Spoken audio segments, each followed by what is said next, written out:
Hello, welcome to the family. Welcome to my very first content of Code with Mini. I'm so excited to have you join me today. You cannot imagine. This is a safe space. It is for beginners like me, and it is also for professionals who are curious about my thought process. The thought process I go through when I'm building. Yeah, so basically that's it. Are you ready? Let's get right into it. So today we are going to be building a GoalVault. Yeah, it's a vault that allows users to put in a specific amount of money depending on the user.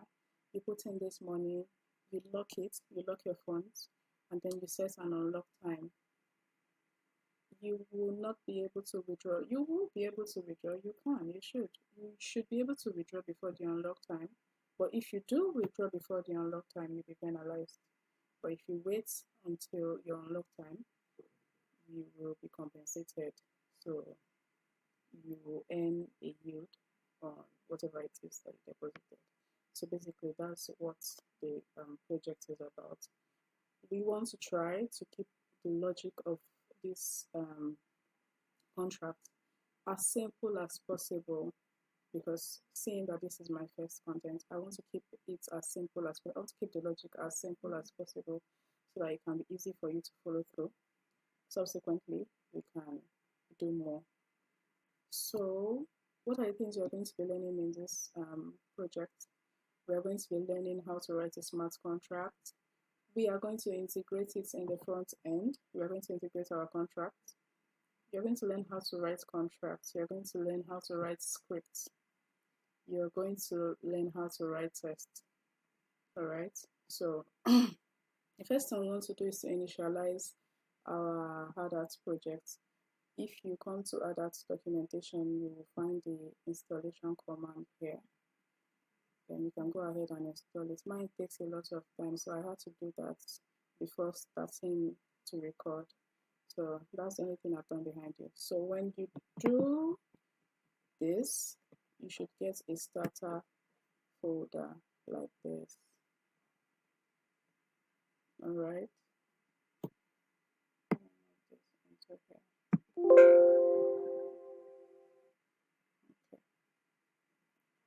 So when you do this, you should have your starter folder like this. You should have the block contract that comes with it. We will not be needing this, so I'm just going to delete it. But let me copy this first. So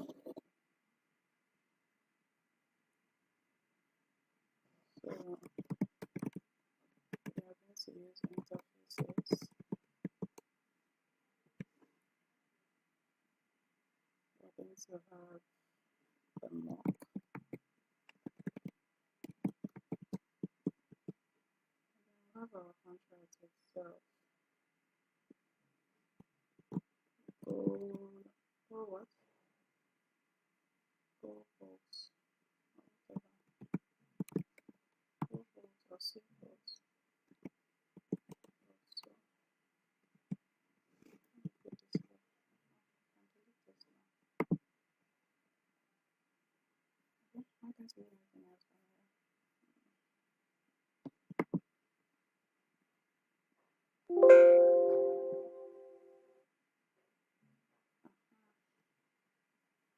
Okay, so I have this. I don't want this to be in license. I want it to be accessible.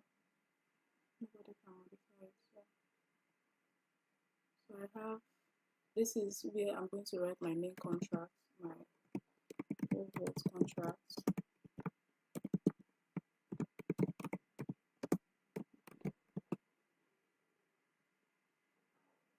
So I'm just going to leave this here first, because there are so many things that this contract depends on. It depends on we're going to need money, right? Because this is a test, it is not going live.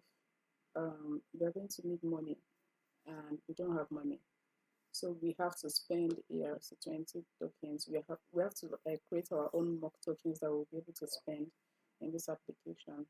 So to do that, I'm going to create an interface for it. IERC20.so. We can actually use some other dependencies, but I want to keep it simple. I don't want to use OpenZip, so I'm just going to like create my own mock token myself. Okay. So basically, we're about to write an interface. But what are interfaces? Interfaces are basically a list of functions here. They are like function signatures. They're not like, they're actually function signatures that other contracts depend on. Like if you have an interface, other contracts have to like implement the functions in that interface. So it promises to like have the functions in the interface. All right. So this interface, we are writing it for our ERC20 token. So it is going to like describe the token. It's going to describe all the functions that the token must have. A standard ERC20 token, the functions that a standard ERC20 token has, we're going to define them. And then, yeah. So basically, that's it. So it's just a way of like exposing our ERC20 token to the outside world. All right. I hope that was clear enough. So you use the interface keyword.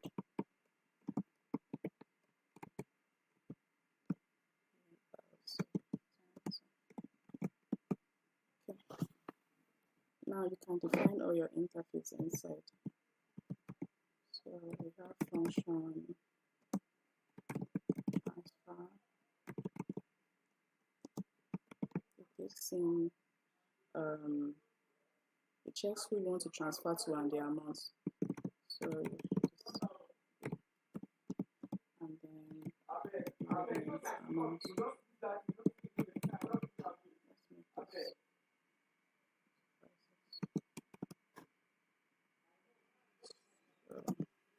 We want to make it an external function so that it can be accessible outside this far.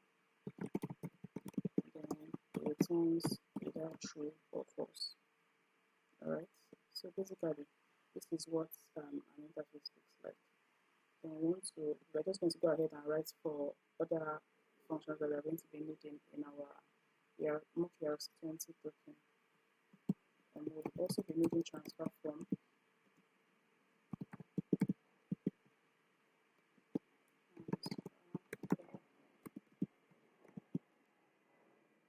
So basically, I don't think I explained this. Let me explain this. So basically, what the transfer function does in the ERC20 token is it basically allows you to transfer from like, well, okay, let me use our GoalVault now. You can transfer from the GoalVault to the person making the request. So it transfers the amount and then transfers it to the person. Now, transfer from allows you to transfer. It involves three things here. The person, where you're going to transfer the money from, where you're transferring it to, and the amount. All right. So let's write it.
Okay,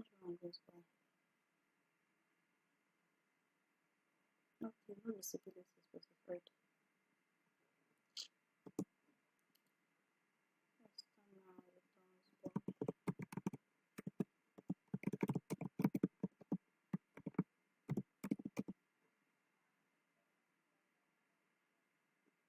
Okay.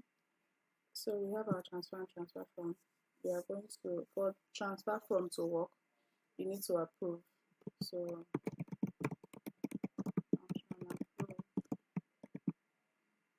for approval to take place, you are going to approve the sender, like the person that wants to spend the money, and then you're going to approve the amount they are going to spend. So since this is a number, we'll say amount.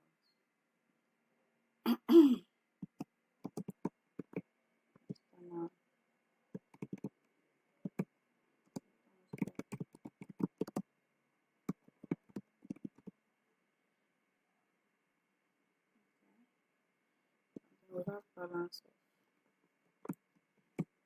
let me just copy this. I'm already getting stressed.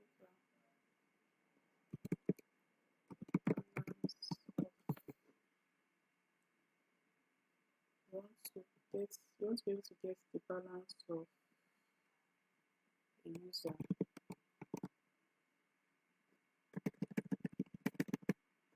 So you want to get the balance of this address. It doesn't return the number. It's just it doesn't modify the blockchain, so let's make it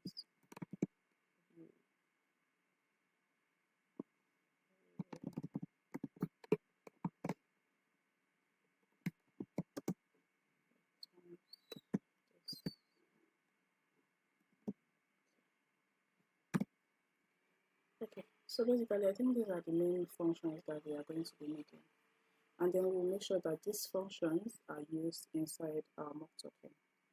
So let's create a mock token.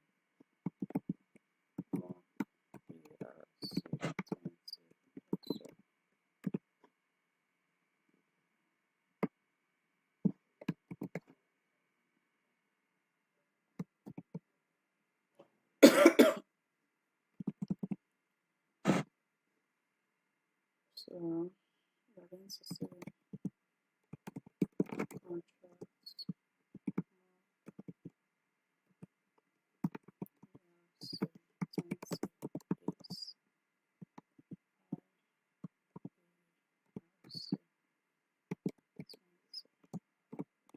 Okay, so we need to import this.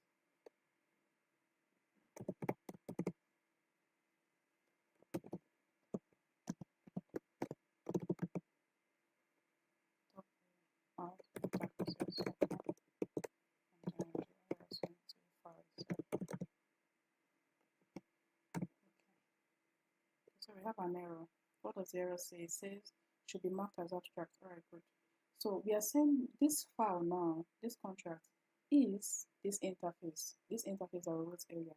So what this error is telling us is that it has to be abstract, which means it has to implement all the functions that have been defined in this interface. So that's why we have this error. So until we implement all these functions, this error is going to stay with us. It's going to spend quality time with us.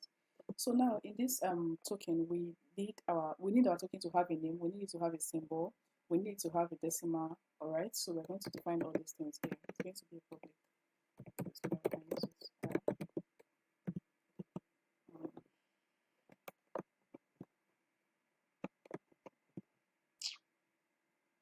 This is the next thing I'm trying to do. It's going to have a symbol. All right, so we also want it to have decimal place. All right, so that one is the number, not so much. So decimal is also going to be public. All right. Okay, so now we need to know the amount of tokens that we have in circulation. So we're going to call that total supply. So you int, that's going to be a large number, and the tokens can keep increasing. So total supply. So since we have this now,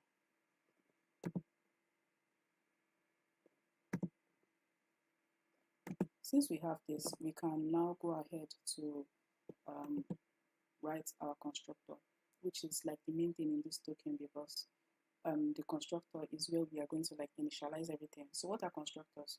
Basically, constructors are special functions that run only once when the contract is deployed. All right. So whatever you store, whatever you initialize, whatever runs in this constructor, you cannot change it. So this is what remains, this name, symbol, decimal, total supply. So we're going to create like temporal variables now that will run, that will work inside the constructor. So let's do that. So we have our constructor keyword and this. Okay. So inside here, we are going to have our name, symbol, decimal, and total supply. So we're going to have our name, symbol,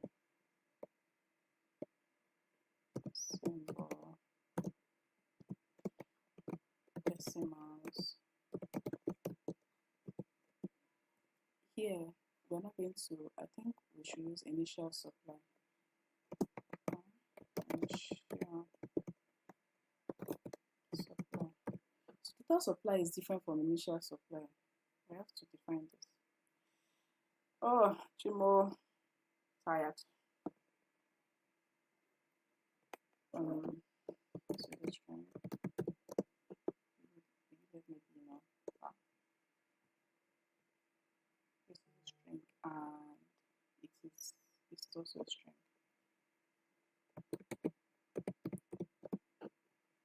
This is a number. It's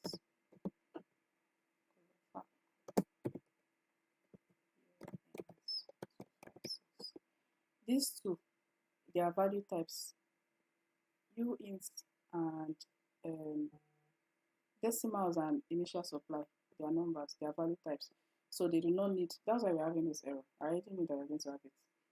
They are stored directly, but these ones are reference types. So you need to store them either in memory or storage. But since this is a constructor and it's just temporal, they're just going to use memory. There's no need for storage. String memory, string memory. Are you fine now? You can stop screaming now. Yes, thank you. Okay, so since we already defined all these things, now we are going to assign this to this. Let our name, these are the temporal ones that are going to run in the constructor, then we assign them to the permanent storage. All right, so that when this constructor runs, these ones will remain. These are the ones that cannot be changed. Okay, all right. Well, how can I do this fast? How can I do this fast? Name.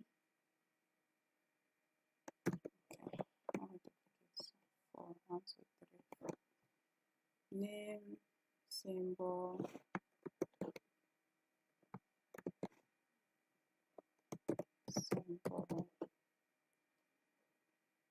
decimals, underscore decimals. Then initial supply. Initial supply is different from total supply, all right? But at this point, at the points where this constructor is going to run, what we are going to be having is our initial supply. Initial supply is the amount that we give to, we give to the MSG.sender, the owner, deployer, or the initial supply is the initial amount of tokens that we have in circulation.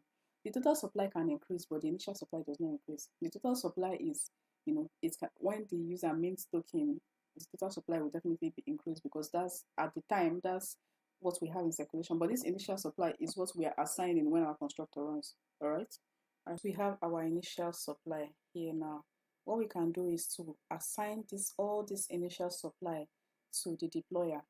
All right, so that the token exists here. We want somebody to like have the token. We just don't want it to be in circulation without anybody using it.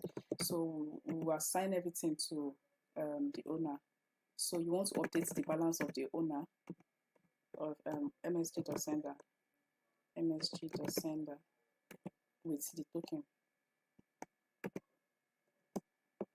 We want to give them this initial supply, all of the initial supply. Want to assign it to the MSG.sender. All right. Why am I having an error? The balance of undeclared. Okay, we've not declared our balance of. So let's declare it here. So we are going to map through each user's address to be able to get their balance. So you want to say for each user, you want to get their balance. And their balance is a number. So you need 256. And then balance of, make it public. Okay. So since we have this, since we have this now, our constructor is complete. So we can go ahead and implement all the other functions that are in our ERC20 token, which we have already done this. We need the approve, the transfer form. So let me just copy this. Then we'll just be writing down after that. So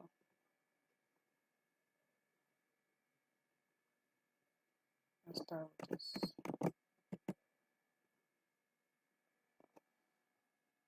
So for our transfer function, we are going to have the amount. Okay, it's an external function. We don't need external here. It's public, and then we need to override. You have to do this whenever you are using interfaces, all right? Whenever you are writing a function that you declared in an interface, you have to override it.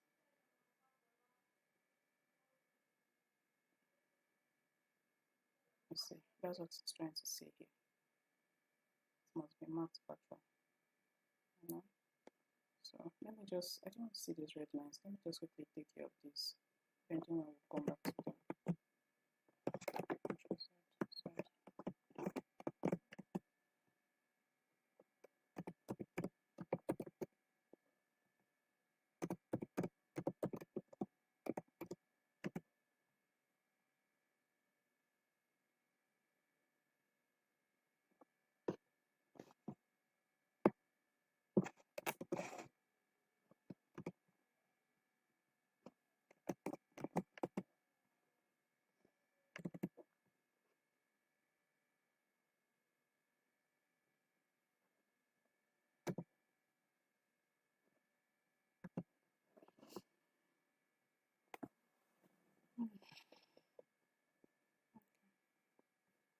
Alright, we can continue. So let's first of all take care of our transfer function. So in our transfer function now, what do we want to do? We want to, okay, so the convention we are going to follow is check CRE, check CEI, okay, check, effect, then interact. So we are going to check first to make sure that our condition, what we want to do, is met. Then we write we effect what we want to do, and then we interact. All right. So first of all, we want to make sure that the person that we are trying to, like, a balance actually like exists. All right. We are trying to make sure that somebody is not just trying to transfer from an empty account. Okay. So we're going to require, I'm just going to use this here in our contract, in our GoalVault contract. We're going to use custom errors. I prefer custom errors, but let me just use this here. So we're going to require that the balance of, all right, the balance of the MSG to sender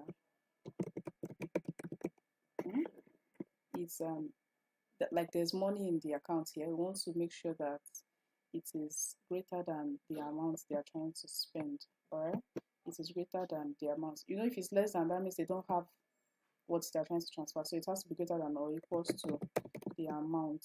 Okay, and if that's not the case, then we have to like return an error. That means the person has what? Insufficient balance. Insufficient balance. Okay. Alright. So we want to make sure that the balance of the sender is greater than the amount. Alright. So in our case now, this sender is going to be our vote. This energy to sender is because the vote is where we are putting the money. So we are going to make sure that this vote has amount that is greater than what we are trying to like transfer. All right. So we have checked. So once we check and it meets our condition, then we can go ahead and continue. So the first thing you want to do first is to deduct from this balance before you add it to wherever you are sending it to. If you can add it first before you deduct, hereby your transfer. So balance of, you will subtract first.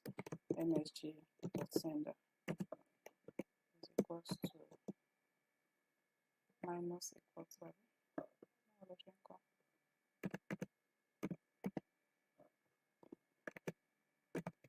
minus equals to the amount. Alright.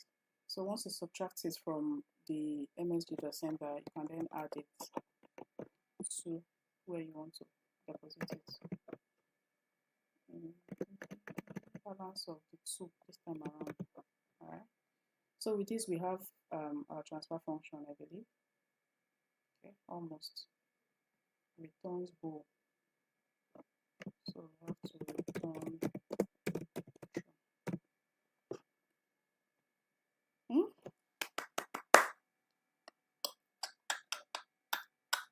we are moving like so. Yep, we are moving. I'm tired. My back. Oh my god. Okay. So the next, let's write our trans. Let's be fast. Let's be fast. I think I'm not the one that is slow. Chimo, I think my screen is too big. Oh, are you guys seeing it? Let me do this. I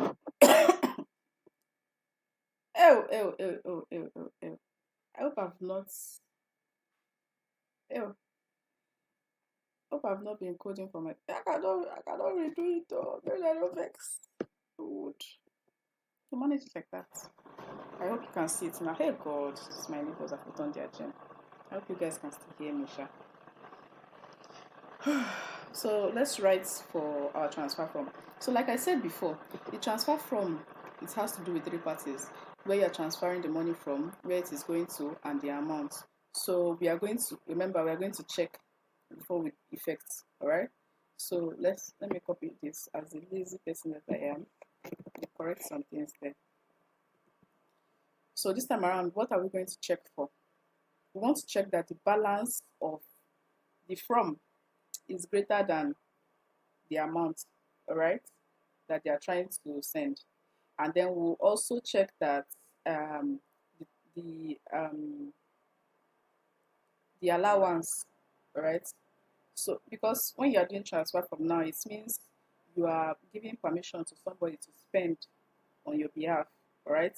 You're giving permission for somebody to transfer from your account to another account. In this case, you're giving the contract permission to transfer from your account to the vault, all right.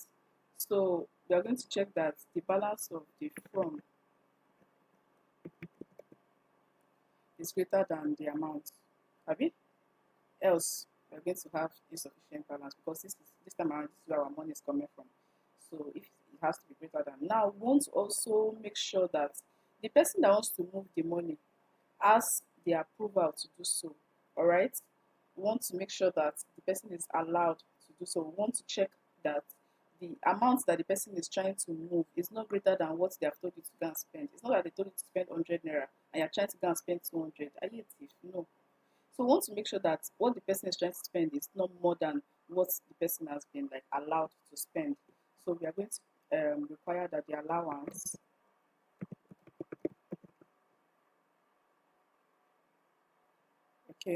the allowance from, that is where the person who is allowing you to spend money, and then you that you are spending money, the MSG.sender, wants to make sure that the allowance is not greater than the amount that you have been allowed to spend. If it is greater, we are going to return insufficient balance. No, not insufficient balance this time. Allowance, what?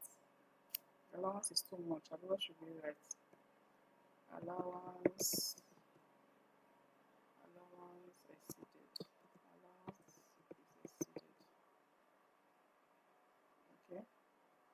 This is a mapping, a 2D mapping. that we've not, I don't think we've defined it. So we have to define that mapping. So let me just do it here. Just do this one. Remember now that this mapping that we're about to do, it involves two parties. You are so we are going to have two mappings. The mapping on the outside and then the mapping on the inside. The mapping on the outside representing the owner, while the mapping on the inside represents the spender. All right, I hope I did not confuse you. Okay, so we are going to map. This is the first mapping. Now this is the we are going to map through the address of the owner. All right, this is the address of the person they want to spend from. Okay, so now we are mapping it. We are connecting the owner to the spender. So now we also, it's not just one spender, yeah. So we also want to know the address. This thing is supposed to have a. We also want to know the address of the spender.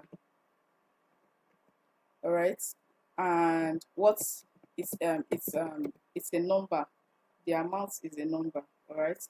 So we are mapping the address of the owner to the address of the spender. So this is inside mapping inside another mapping.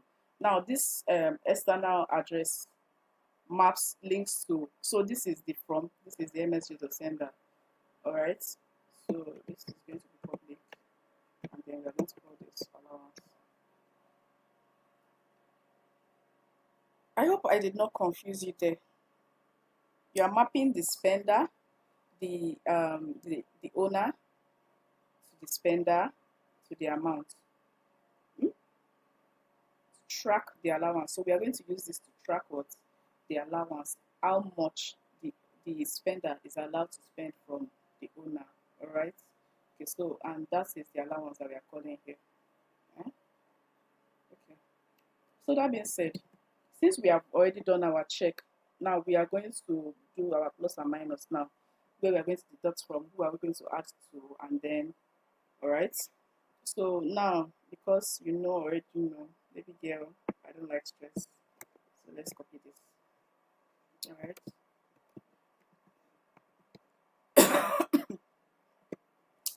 So the balance of who are we deducting money from? The person that said, oh yeah, come and spend my money. I have money, come and spend. That's the person that we're deducting money from. Abi?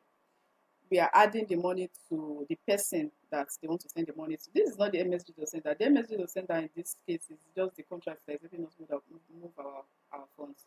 So the two is the person that is receiving the money. Now the allowance is what concerns the MSG to sender, because the MSG to sender is the one moving the funds. Okay.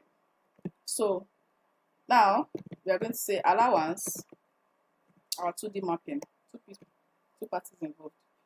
First of which is the from, and then we have our MSG.sender,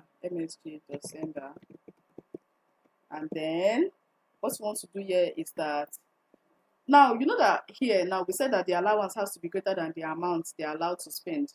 You have already deducted the money from the place that the money is coming from. You have added it to the recipient.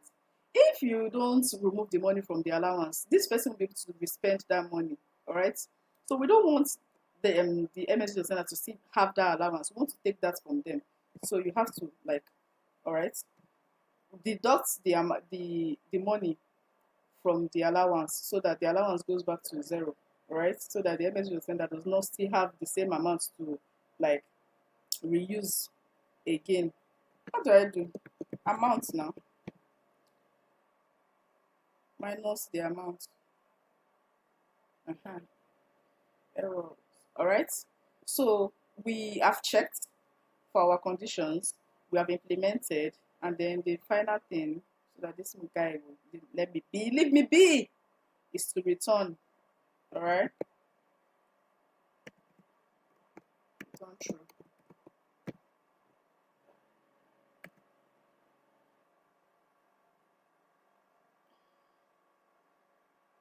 Okay.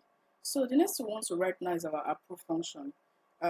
This approve function is actually the transfer from function is dependent on it, because we use allowance here, and we're actually supposed to grant allowance before we even use it in the transfer function. So since we have already written it here, let's just that's our bad. Let's just approve them to spend money, because then you actually have to approve before you can spend. All right. So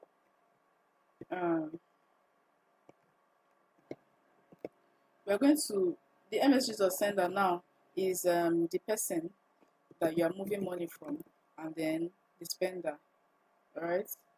So you're just going to, this is the owner of the account. We're going to approve whoever is going to spend, right, and just return true. That's what we need to do here. So what I've done that since this error, let's remove this. All right. So basically, this is all we need for our mock RSA 20 token to actually work. But then let's do one last thing. We want to allow the user to be able to mint tokens, all right? Because they need tokens to spend, yeah. So we want to allow the user to be able to mint tokens. So let's just quickly write the function for that.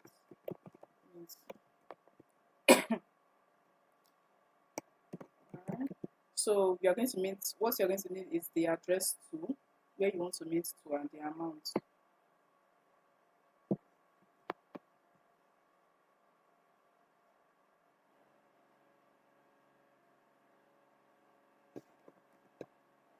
This is what we need for our mint token. So we just want to update the balance of the user, all right? Update the balance of whoever is minting with the amount that they are going to like mint. So you are going to update balance of, remember you are mapping through the balance of the user so that you can update it.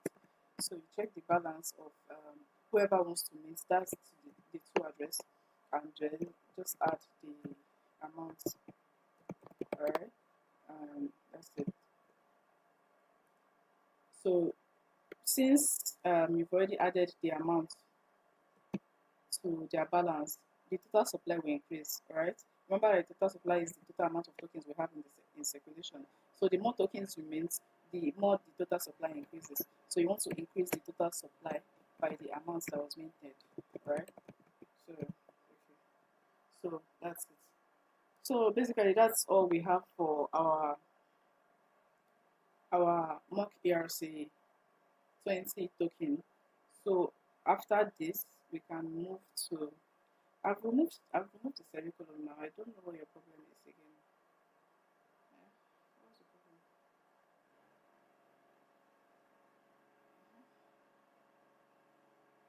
the problem? Let me refresh my window. Control Shift P.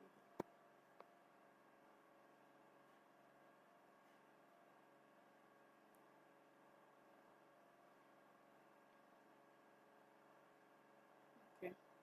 So now that we have this, let's move to our GoalVault. Now we can write the GoalVault.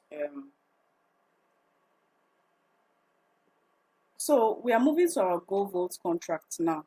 Okay, we still have error here. Let's see what the problem is. No visibility specified. Public.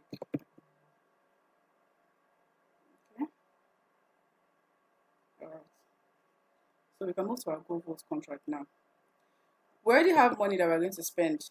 Alright. That's basically the only thing we are depending on for this contract. So we are going to import it. Import our interface.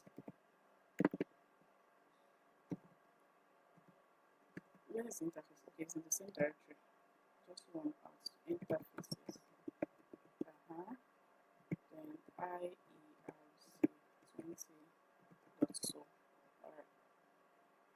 So we have this. So now we can go ahead and write our GoalVault contract. Yay, finally. Okay. So the first thing I like to do first is to define my struct.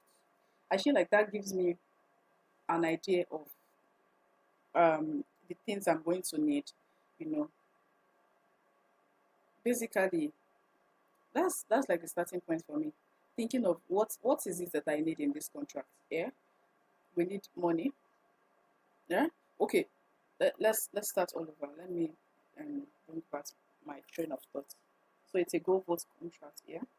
The user should be able to put in money, deposit money, lock in the money, and then you cannot withdraw until the unlock time that you set. Okay. So that being said, we are going to need the amount that the user is going to put in.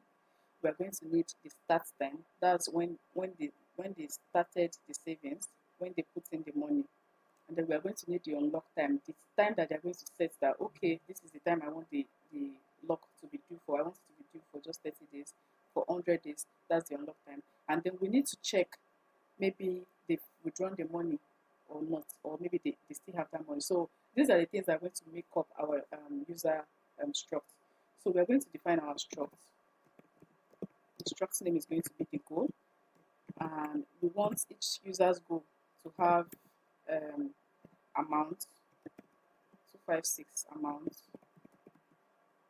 We want it to have I don't like that thing. Start time. That's when they are going to start their goal. Then we are going to have unlock time.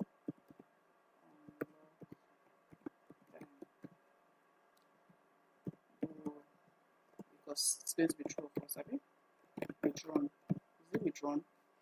If they still have money in the vault, it is going to return true. If they've withdrawn, it's going to return false. Alright? So this is our struct.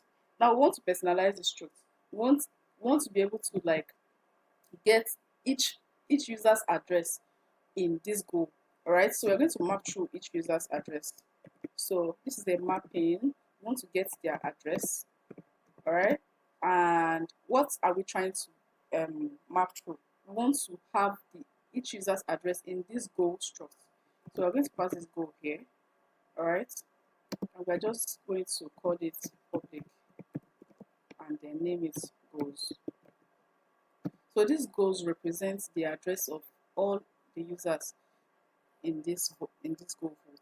So in this, we can get each individual goal, each individual address for each user to know how much they have, their start time, their unlock time, and their withdrawn. Alright, I hope you get this. So basically, the mapping is just a way of linking something to something. So in this case, we are trying to link each user's address to their goal in the vault. Alright, okay, I hope that's clear enough. So since we have that, I feel like we can go ahead to like start writing our functions. So we are going to use two functions in this. We are going to be writing two functions.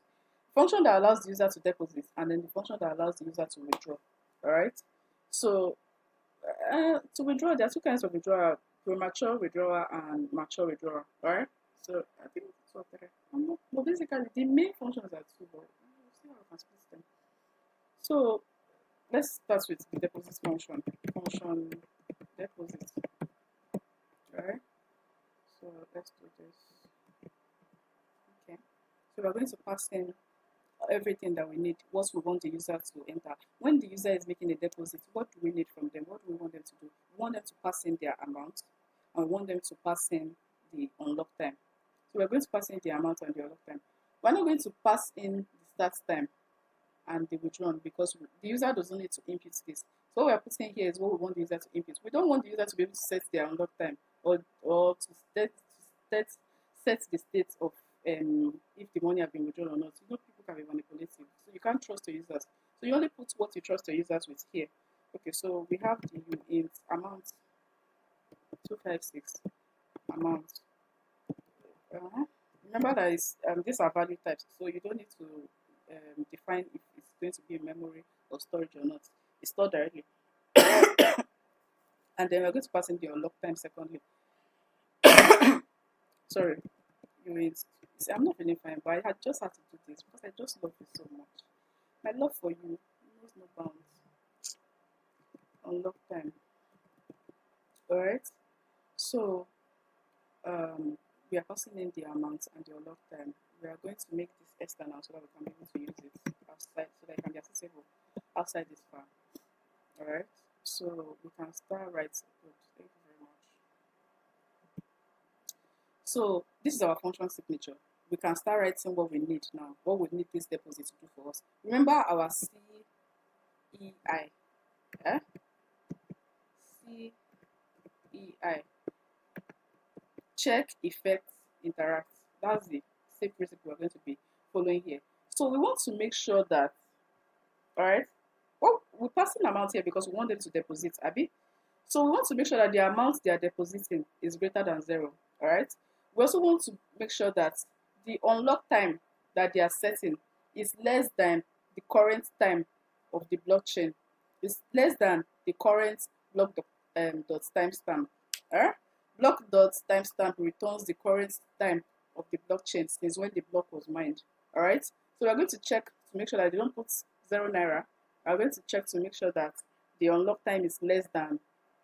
That's the time that they are setting that they will be able to withdraw. Is less than the current time of the blockchain. All right. Of the current time that the block was mined. All right.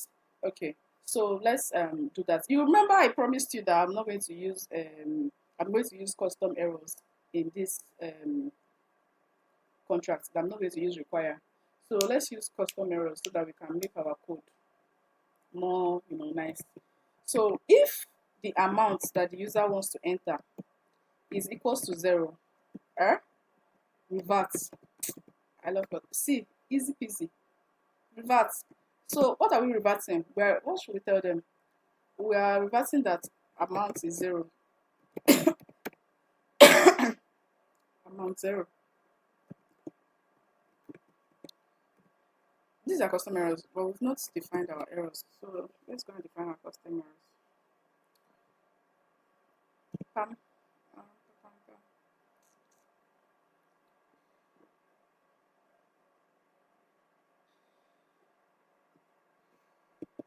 Error. Easy peasy. Easy life. Let's find the error here and you need to use it.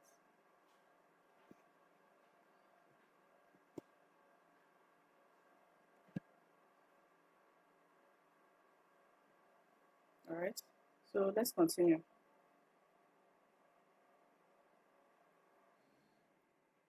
Thank you very much for putting on your generator. Noise is disturbing me like a lot. Oh. So let's check for our second condition. We've checked for the amount. We want to check that the unlock time is less than the timestamp. Unlock time is less than or equal to. Less than or equal to. Less than or equal to. That's the current time. Less than or equal to block dot timestamp. Right. If it is not revert, unlock time is less than or equal to the timestamp. So if it's less than, make sure that it's less than the timestamp. If it is greater than the timestamp, if it is greater, the unlock time is invalid. So you can do invalid.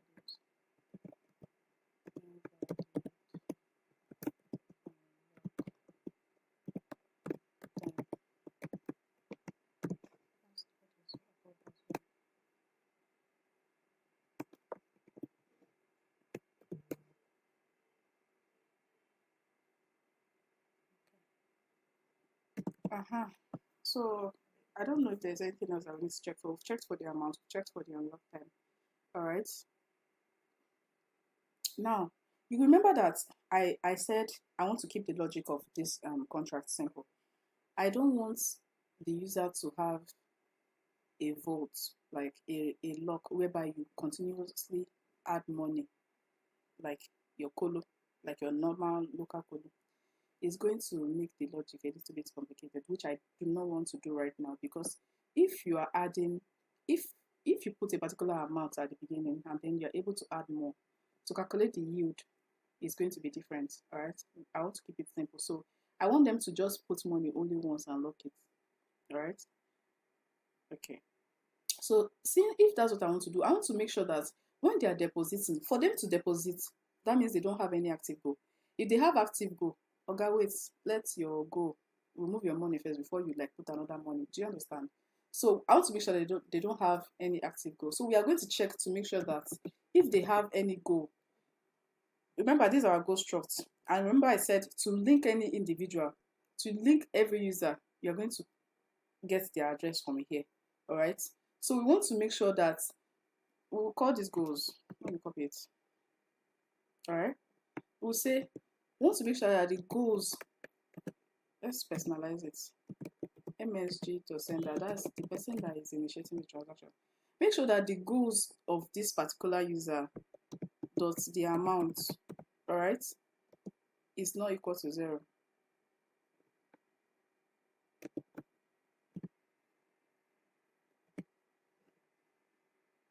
If it does, revert that they have a goal already. Revert that, you know, they have active goal. Active goal already exists.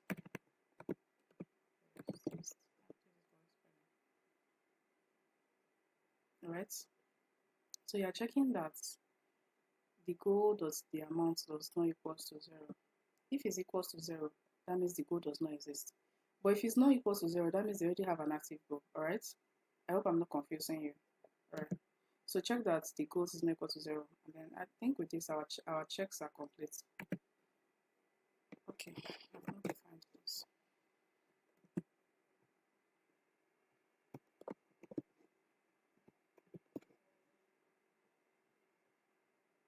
So since our check is complete, we've done the check. Now we're going to effect. That means we're going to allow the user to be able to, like, you know, make the deposit. Now what I want to do is that I want to update the state of the user in the GoalVault before I actually help them make the deposit.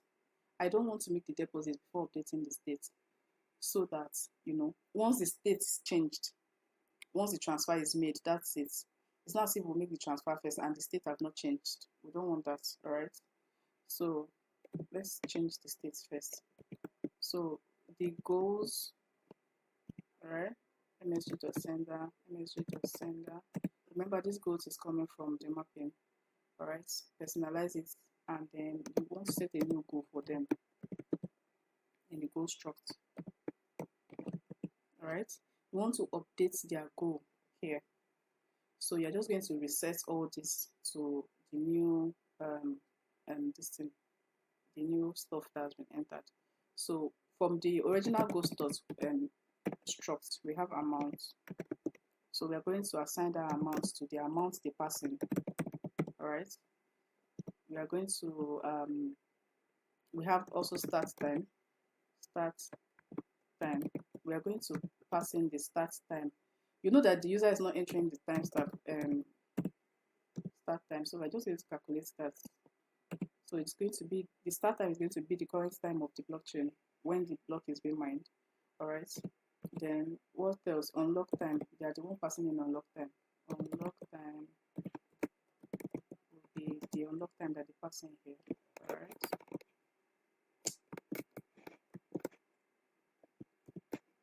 And then we have withdrawn. Finally, we get to use you, my king. The bool, it's a Boolean value, so it's going to be either true or false. Deposits, at the point of depositing, they've not withdrawn, so it's false here. All right. So we've checked, we've effect, and then now we can interact. That's to carry out the actual transaction. Now remember that we have a token. All right, our ERC20 token. So it is that token now that we are now going to use to make the deposits. Am I making sense? From the token that we have written, the mock ERC20 token that we have written, that's what we're going to use to make the deposit. But we don't have the token in this contract yet. So we are going to try to initialize the token here. So we are going to have a constructor, right? This constructor takes in the address of the token. That's the address of the token in the blockchain. So we're just trying to, like, connect our token to our contract. So this is what we're going to be using in this contract, this token, and then we're just going to assign it to our IERC20 and use the token. All right. So we can now use this.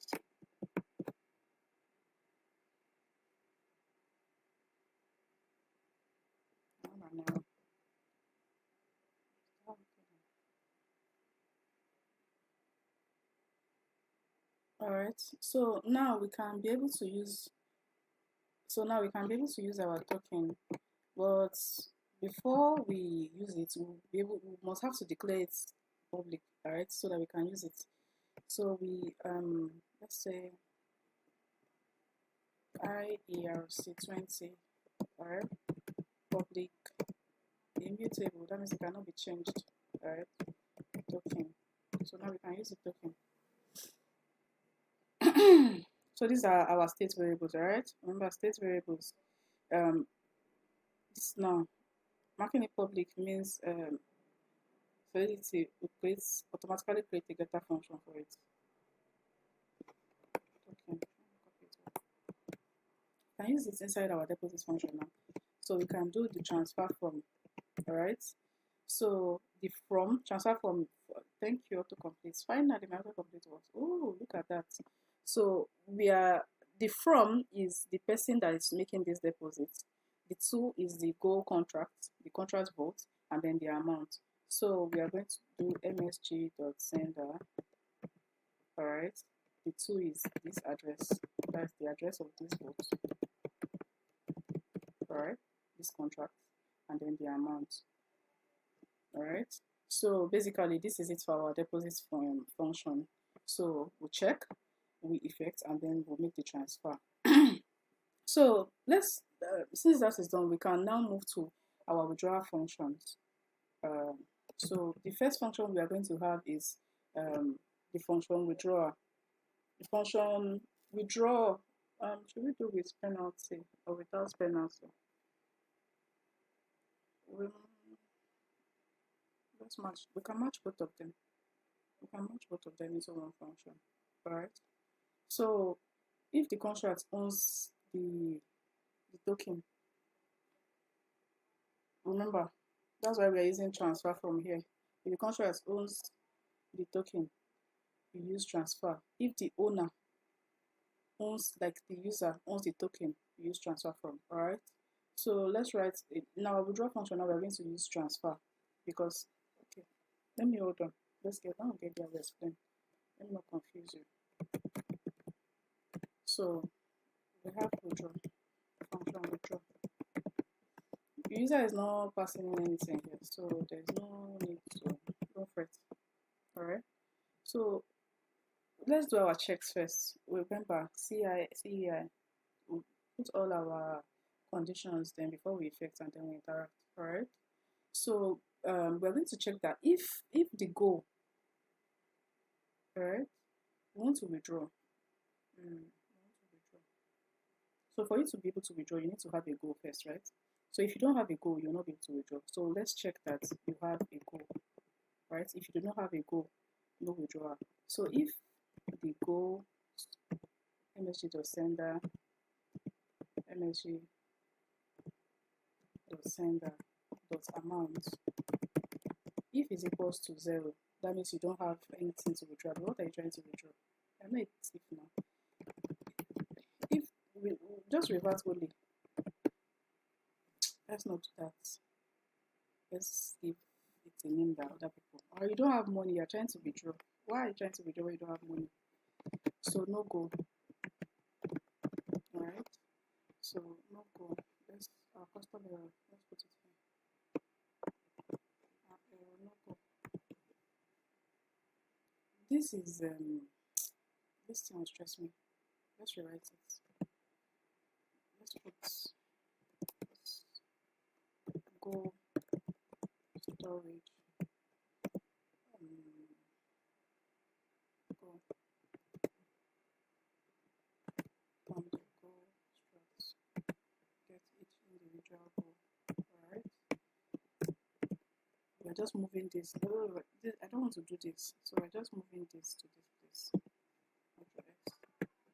I just want to move this here so that I don't keep writing it like this. So this goal now, so this now I can personalize it, each individual address. Alright, so we've checked to make sure that the person actually has an active goal. Now we want to check that they've not already withdrawn their money and they're lying to us. Alright, so if you've already withdrawn your money, you should not be able to withdraw again. So mark through the goal again. Goal.withdrawn. Alright, if you have withdrawn,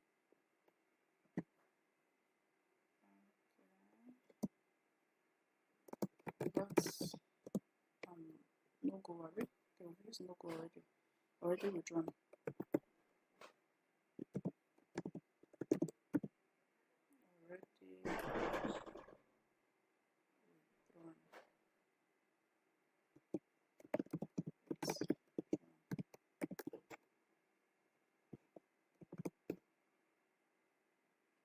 Alright, we want to check that they've not withdrawn the money.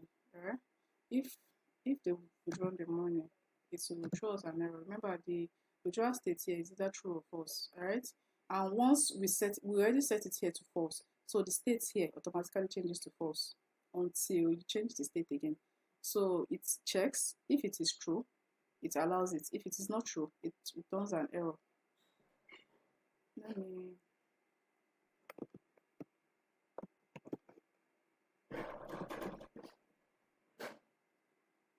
okay.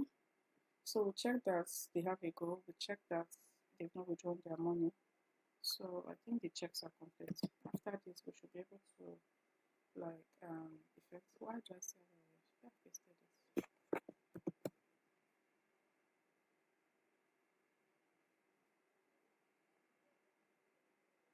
I'll declare that one. I'll declare it now. Take effect of it. Okay, so I wanted to separate the logic, but we decided to write it the withdrawal function in one place. So so we want to check if they are withdrawing before the unlock time, or if they're actually withdrawing during the unlock time, right? If they are withdrawing before the unlock time, that's early withdrawal. What's going to be their payout? And if they are withdrawing after, when the lock is due, what's going to be their payout? What are we giving them? So we have to declare these variables. So we are going to have payout, and we are going to have early withdrawal. Let's 256. Alright. We are not assigning this yet. We are not initializing it. Then we want to check, is the withdrawal early or is not early?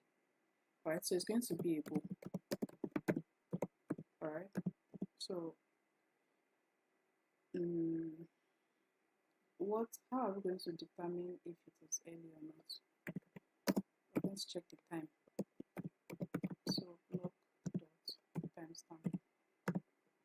So now we can write our function. We can write our condition, our if statements. If the withdrawal is early, do this. Else, do this. Alright. So if the withdrawal is early, it means that their unlock time is not due yet. Abi? And remember that if you are withdrawing if you are withdrawing before your unlock time, then we should definitely penalize you. Alright? But if you wait until your unlock time, then we're going to compensate you. Remember, that's what I told you at the beginning. So we are going to define what our penalty is going to be. So penalty. Alright? So what do we want our penalty to be? We want it to be the actual amount that you are depositing times a penalty amount. Let's say the penalty amount is 5, and then that's 5%. Alright, this gives us 5%. Okay, penalty. This is penalty. Let's make it a state variable so I can use it.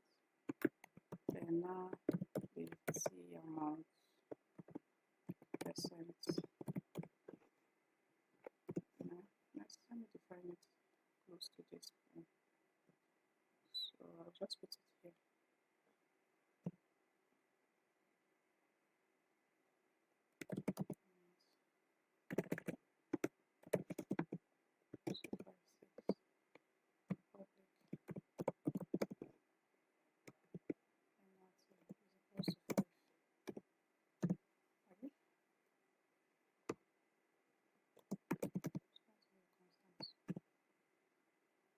Then, as we are thinking of penalty, while we are here, let's just do for APY as well. That's the annual percentage per year, because this is what we're going to be using to calculate the yield.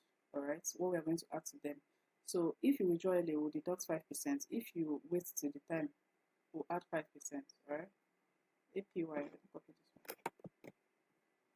So, so we use it globally like that. So this, we've defined our penalty. This is what our penalty is.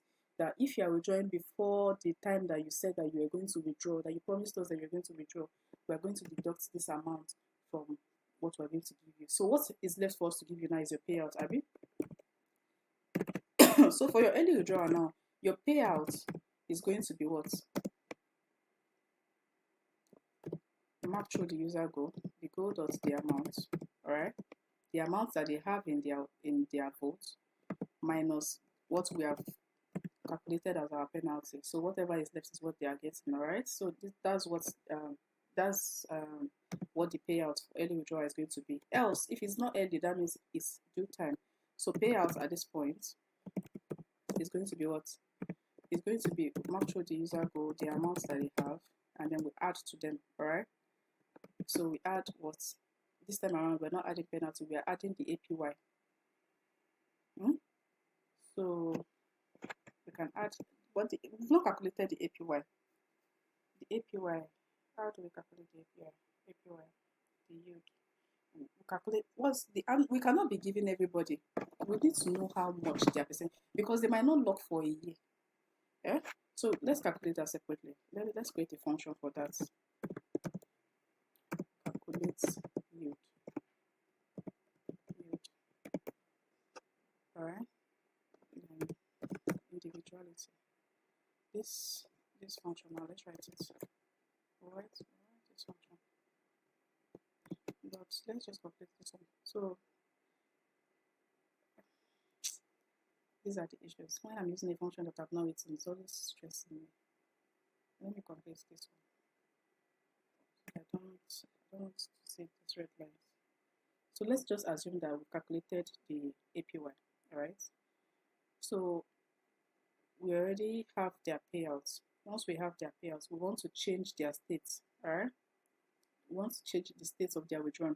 Remember, the reason why we withdraw here is false is because when they were depositing, we set their states to false. If we don't change it to true, they will still be able to withdraw over and over again, alright? So we have to change the states back to true. So goal.withdrawn, the new state is now what? True. So this way they cannot withdraw again, they've already withdrawn, alright? So goal.amount. Remember our logic is simple. So once they withdraw from the vote, that particular user does not have anything again. So the amount of this particular user, in the GoalVault now is 0. Other users can have money, fine. But for this particular user, your own amount that you have in the GoalVault as at this time is 0. Alright? I don't see any errors here again. I hope this error disappears. Good. Which one is this? I'm going to close it. No, I'm not supposed to close it. I think this is the right place. Alright. So what is left for me now is to calculate this. I already have my withdrawal logic. If it's early to draw, penalize them. If it's not early, compensate them. Alright. So let me just write the function to calculate my yield. Alright. So to calculate my yield, I have this one auto-completed for me already, which is good. Alright. So what we want to check is that how do you know that they are withdrawing on time? We have to check the start time. We have to check the unlock time, and then we'll do the actual maths. All right, we need to know the duration of the time of the user as at the time they are trying to withdraw. We need to know the duration. We need to know what the APY is. That's the yearly percentage. All right, we need to know it, and then we have to calculate how much they get for the time that they locked. All right, so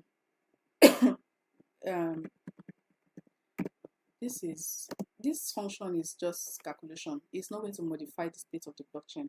All right, so it's going to be a pure function. All right, and it's going to return a number. All right, we're just using it. We've been using external since, but we're using it outside of this contract. This internal, we are using this function here.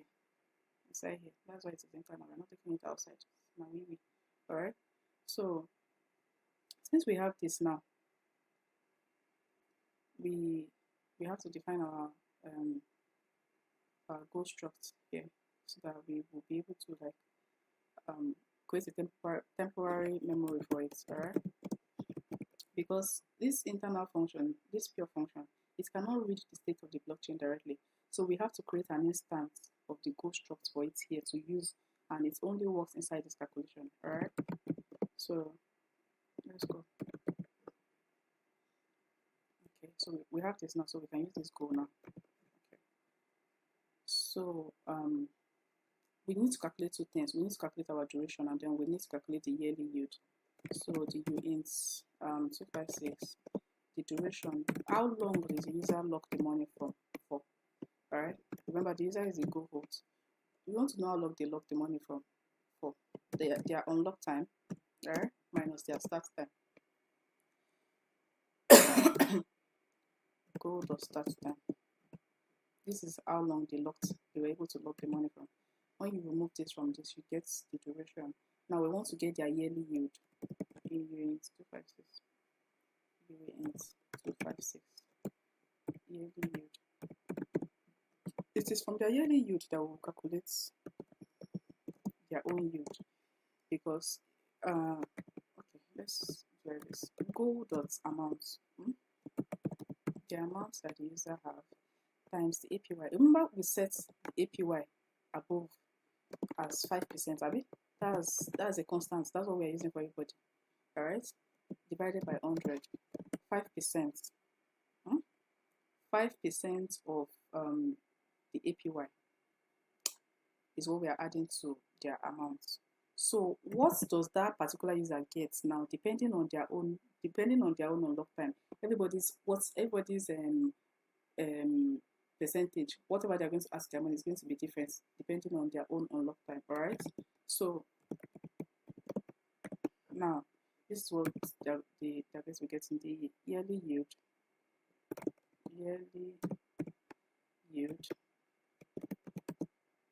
times the duration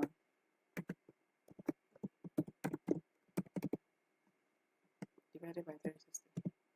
365 days. That's one. This way now, each person, if this person deposited, if their unlock time is 180 days, that is 6 months, it's not 1 year, you divide it by 365 days in order to be able to get their own APY. Do you understand? So that basically does it. Why do I have this missing semicolon? Semicolon problem. Where am I missing it? Where am I missing it?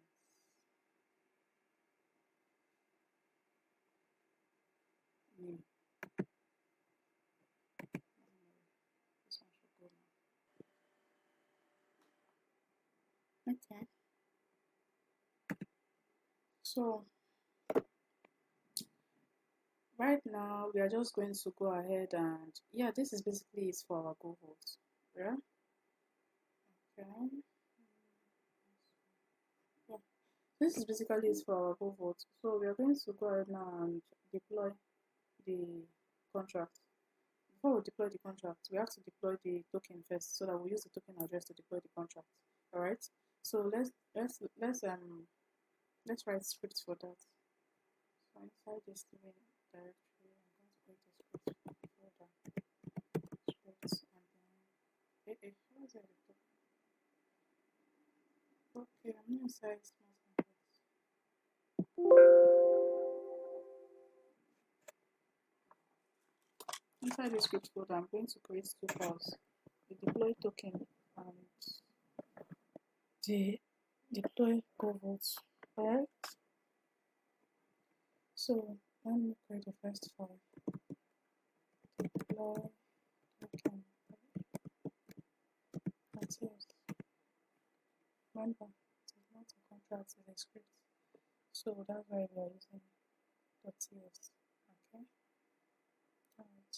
So in to create this script now, we need a couple of things.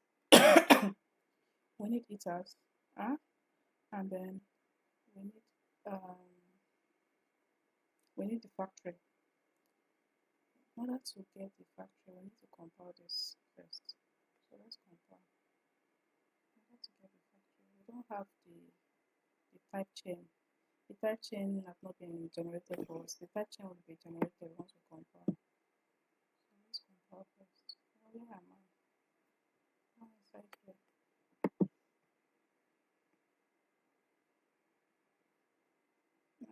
So let's compile our contracts. NPX adults.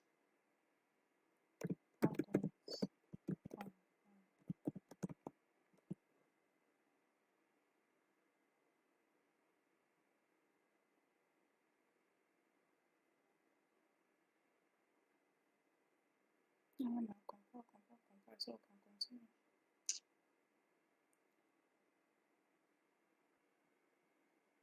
Okay, so we have an error. It says bool early is equals to block dot timestamp. Which one not specific? Bool dot withdraw equals to true. Okay, where is bool? Let's start from here. Bool early is equals to block dot timestamp. Bool early. Okay. Implicitly possible to type. So we want to check if they are withdrawing early. Block dot timestamp. Okay, we are not checking. We are assigning it to bool. Block dot timestamp returns a number which is like the timestamp. Not it doesn't return a bool. So for us to explicitly check if the withdrawal is early or not, we have to check that it is less than the goal dot unlock time. So we have to check that it is less than. We have to check that the current time of the blockchain is less than the unlock time. So that's if it is less than the time they're trying to unlock, that means it is early. Alright? Okay, so let's try again.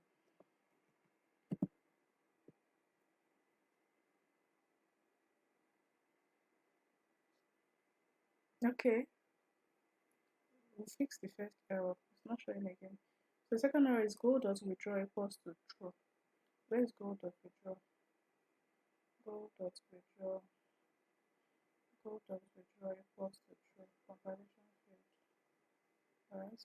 Withdraw. Remember, withdraw is not found or visible in the argument of the struct. It's not visible in the struct. Withdraw. Withdrawn.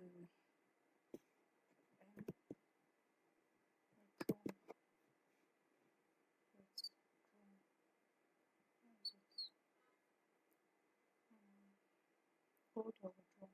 Okay, where is that withdrawn? Have it? Let's try again.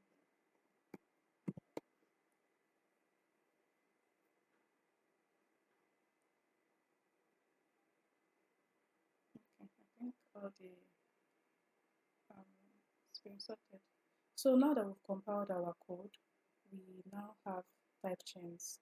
Alright, we type chains are automatically generated for us, so we will be able to access our interface, our factories. Alright, this factories now that has been generated for us, this GoalVault _factory, this is what we're going to use to deploy. Alright, this mock, this one now, we're going to import it in our deployment script. Okay, so let's go to the scripts. Let's close this. Let's close this. Here's our deployment script.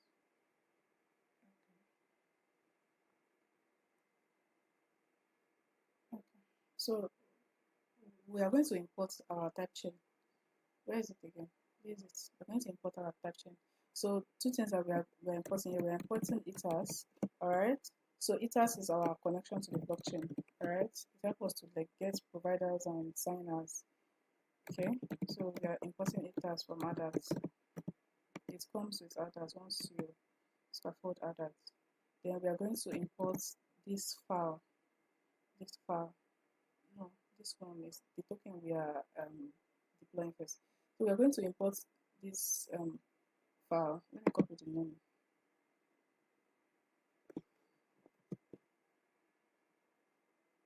So we're going to import it. Alright. contact chain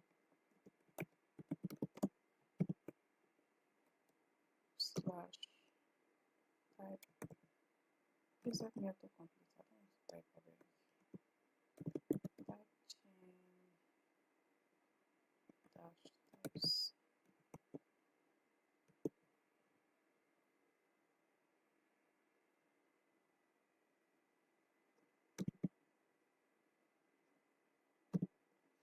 Okay, so these are the two things we need. All right. Okay. So now we are going to use async await because we are trying to connect to the blockchain, right? And to make a blockchain call, it takes time. So we don't know how much time it is going to take. So we are just going to use async await for safety, all right? So good. We're going to call it main. This is our function name, main, and then um, no async. Let's catch it. Let's catch this main so that we can get any errors, right? So we can get any errors that occurs inside the dot catch. So we can get any errors that occurs inside this this thing. So we don't any error that happens inside here to me. Okay. So log the error. Let's log the error. And exit the process. That's if it was success, return 0. If it fails, return 1. So here, since it's the error we are catching, so we're just going to exit by 1. Okay. So now we can write our main deployment code. So now we want to get the list of signers, and the signers are people that can send transactions, sign message, and interact with the token that we are deploying, right? So we want both the owner, we're going to use the owner, that's the wallet address of my wallet address to deploy this contract, alright? So me, the owner, and the user. So we're going to get their address. So const owner and user is equals to await. We're going to get signers from ethers. Ethers dot get signers. Alright. Okay. So once we get this now, we are now going to try to deploy our token contracts, our token contracts here. So let's make it token factory. Token factory is equals to this one that we have imported from here. We're just going to create an instance of it. Alright. And new this, and then we're going to use the owner to deploy it.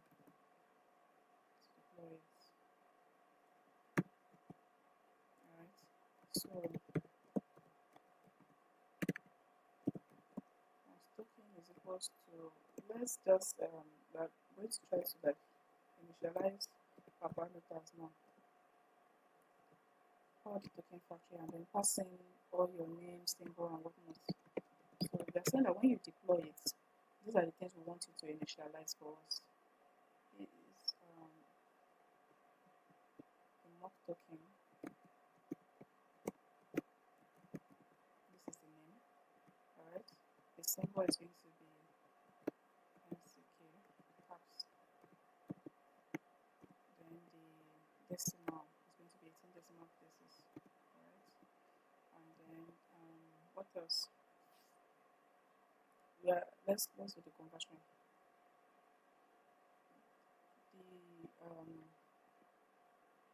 The name, the symbol, the decimals, and then total supply. Ethers dot pass ether 1000. Now what we are doing here is that we are funding this contract with 1000 tokens.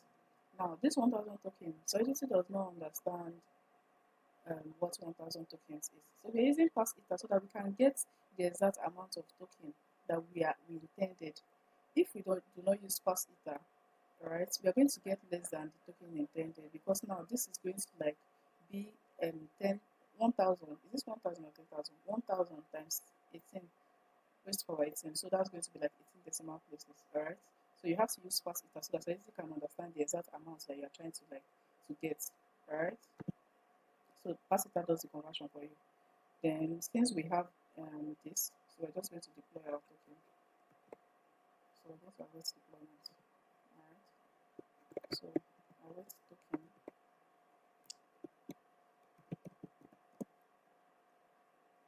Let's wait for deployments.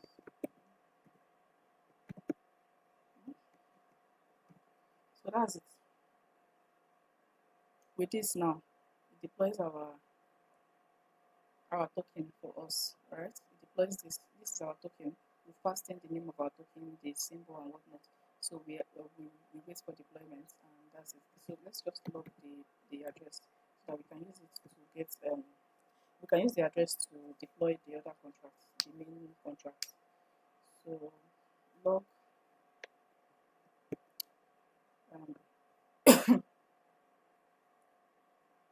token deploy that, then they put the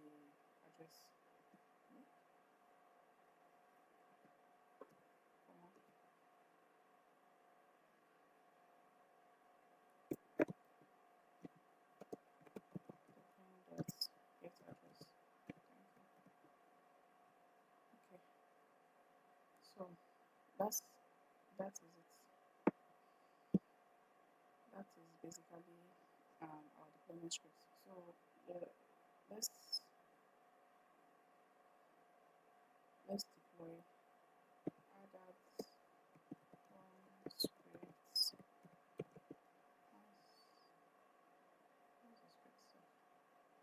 What's the spelling? What's script slash deploy token. Deploy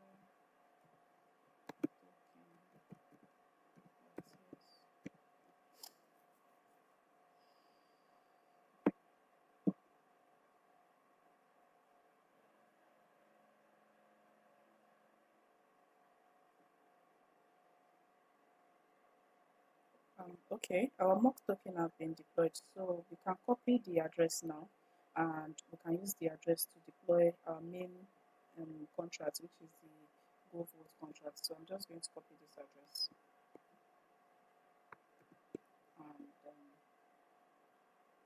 and try to deploy the main contract. Let me put this address here. I can always copy it. I'm trying. Remove some things. The script is almost the same. Let's remove the bottom.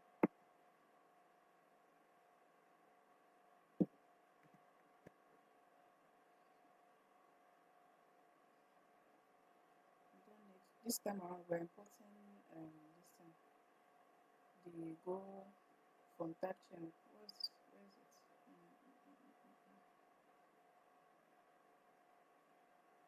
This one. This one we are importing.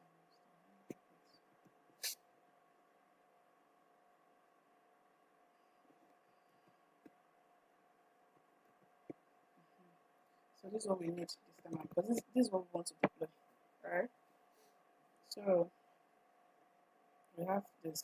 Of course, I already explained this earlier. I already explained how to get the signers. So now let's put our token address here. Const token is equals to this address. Once we use this token to deploy the contract, so that we're just trying to link the token to the contract, so that the contract is using this token that we have deployed. Alright. We want the contract to use this token address that we have deployed. Okay. So now, first thing I want to do is to check for, like we did when we were doing the deploy token, you first create an instance of this Go factory. So we are going to say const vault is equals to new this, and then you pass in who is going to deploy it, owner. Alright. Then after we do this, we can then connect it to our token address, passing our token address to it. Const vault. This vault now is what we are going to have its deployment. Vault factory. Vault factory.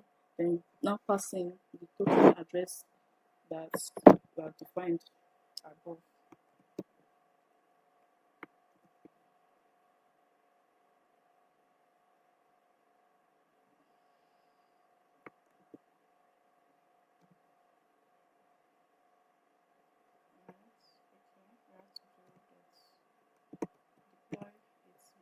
Deploy the vault factory with this token address.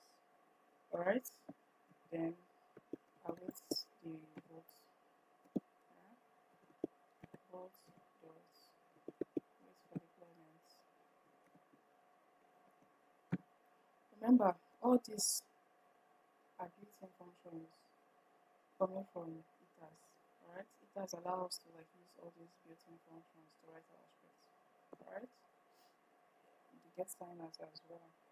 Okay, if you want to know more about these functions, you can go and read ethers documentation. You will see all of these functions here. So basically, this deploys our GoalVault contract for us. Alright, this deploys the contract. So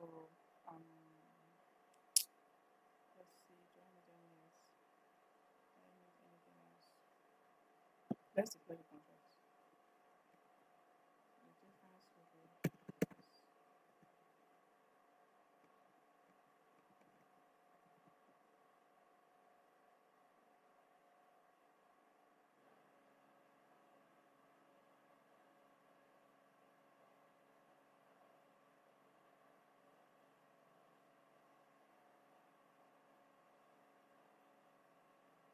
Does the deployment work?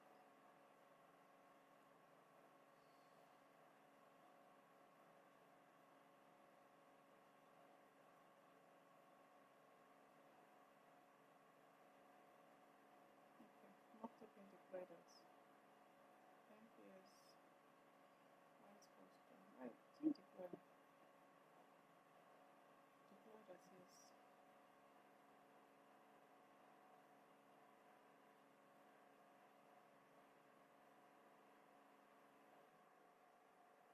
Docker rebuild preventing this.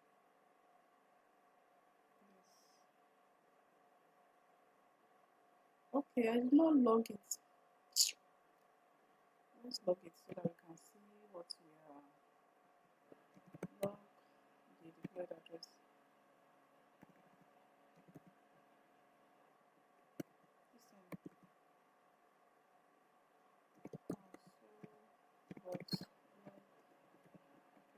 So let's log the GoalVault deployed as the deployment address. Vault.get address. So that's what we did earlier. Vault.get address.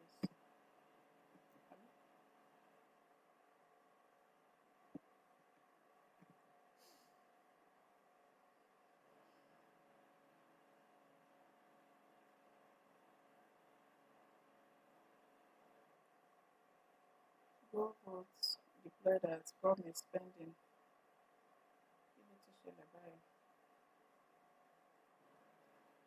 Promise await.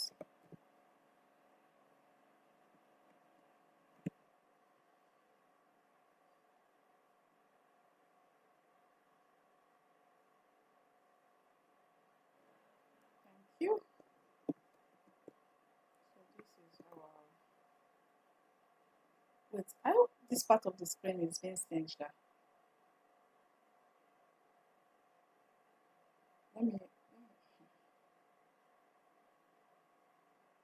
put it in the readme.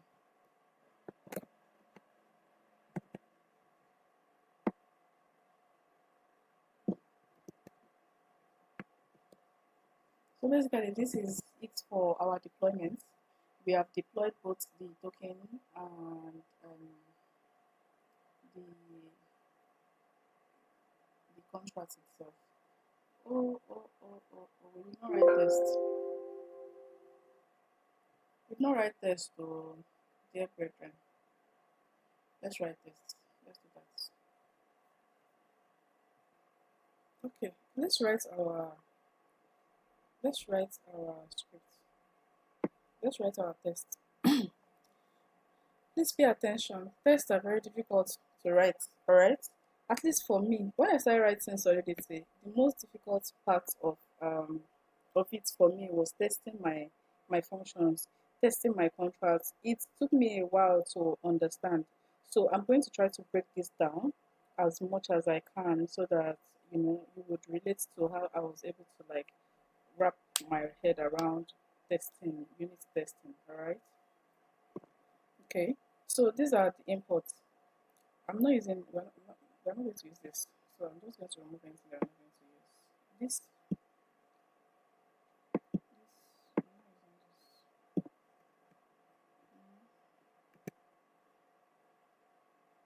yes, we'll use chai.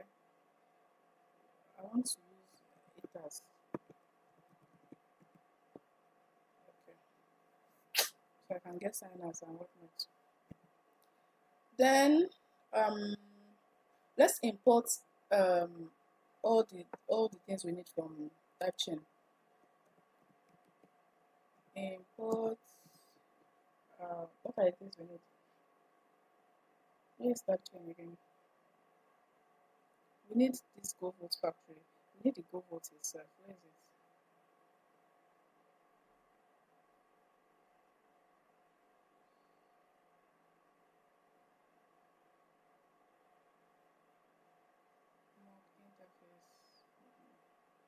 Interface. We need this. Yeah. So let's start importing. We need the GoalVault enhance. Thank you. We need the GoalVault factory. This will help us to like access the functions, to use the function properties and whatnot. Alright, we have full access to the functions of the GoalVault. And then this one help us to like deploy the GoalVault at every instance. Then we need this as well. This one will help us to interact with the token. So everything is coming from it. So we describe, yes. We only need one describe, we don't need the rest. So we can remove the rest.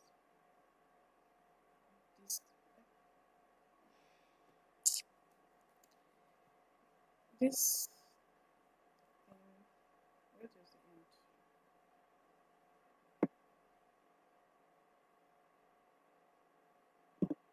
Let's do this first. Okay. So describe the lock contracts. Our own is GoalVault. The GoalVault contracts. Alright. So define the features. Reset the other snapshots. Let's remove all of this.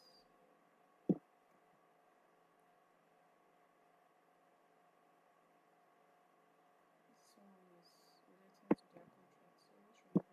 Okay. So we have something to work with. Let's remove this. We need it.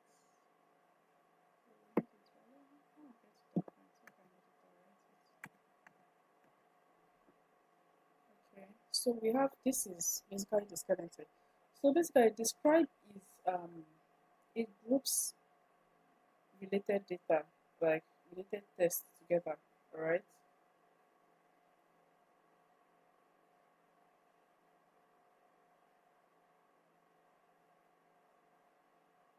Alright, so describe basically like groups related tests together. This thing, I'm going to remove it. I only want one. I only want this main one. This other one, it should be able to. Control X. I don't want this.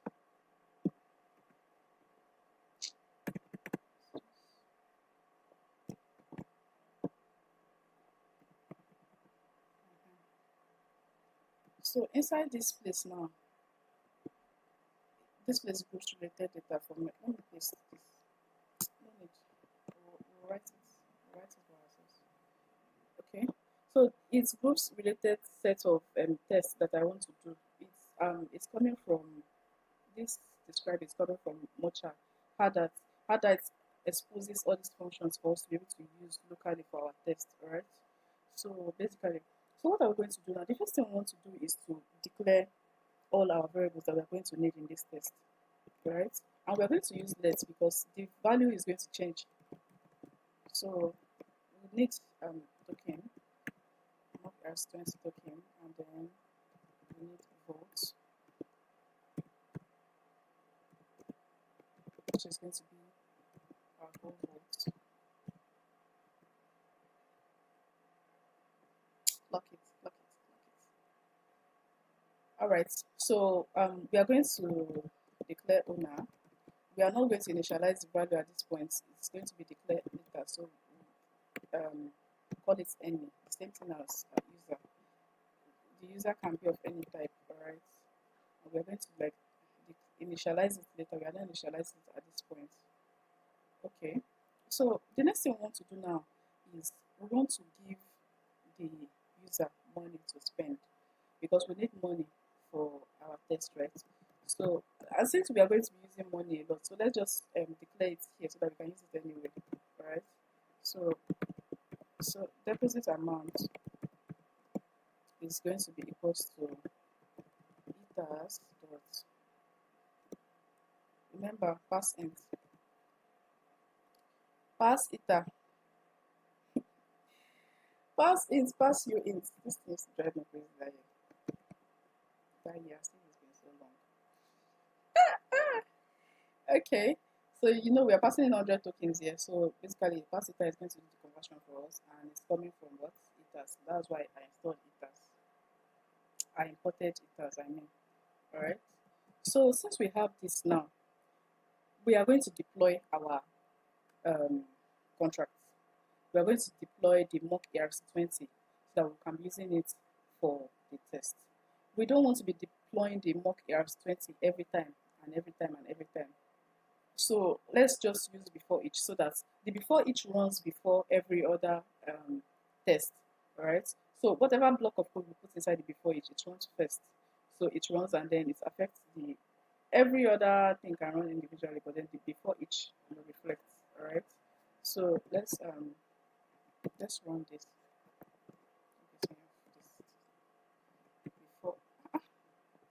Before this dot what? Before each. Come by this.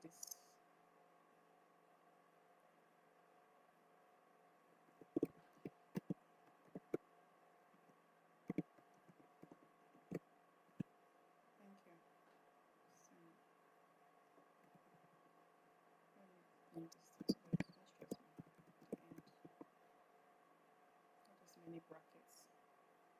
Okay. Which one is this? Okay. This one I'm going to write there. Let me bring this one beside it so it doesn't confuse me. So I can write inside here. Okay. So now we are going to like just the way we did when we were writing scripts. Remember, we're going to get our signers. Those are the people those are the users who want to be able to like interact here, to be able to send transactions, to be able to sign the message, to be able to interact, all right, with the contract. So let's get our signers. So we are going to const owner and user. You can have as many signers as possible. You can have as many users as possible, but I'm just going to use only one user for now. Alright, I'll wait ethers of get signer. Remember the get signer function is coming from ethers, alright? Signer, alright. Okay, so once we get signers, we can be able to like use owner and user. We're going to use the owner to deploy the mock ERC20 for the purpose of this test, alright? So we are going to do const token factory. We've done this before, alright? It equals to await, so I'm not going to spend too much time talking about it so that we can move. Get contract factory.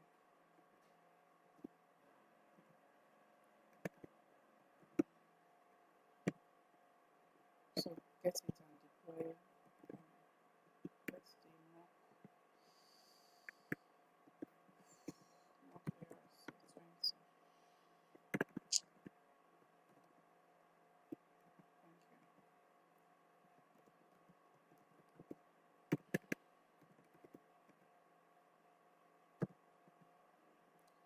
Are we following? So we are getting the mock errors 20 and we are assigning it to this variable here. So now we are going to initialize our token, what we want the token to have, alright? We're going to pass in the name, the symbol, and everything, just like we did when we were writing the script. But this one is for the test, so that's why we are doing it again. So token factory dot deploy. When we deploy it, we want it to have a token name, the symbol, and whatnot. So you just pass all these things here. So I really hope this thing is speaking my voice.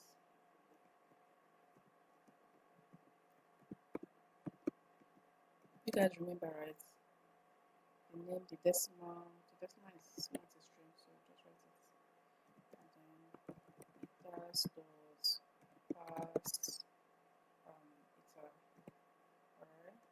The funding 1000, alright? And then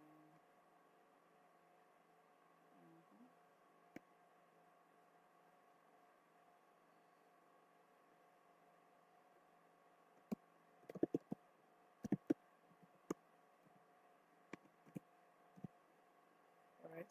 So now we can deploy it now since we have our token. So we just await deployment. Token dot await deployment. Await here. Wait for deployment. Okay. So now we've deployed our mock token. We've deployed our token. The next thing we want to do is to deploy our GoalVault. Alright. So how can I make this fast? How can I make this fast? Should I copy this and change a few things?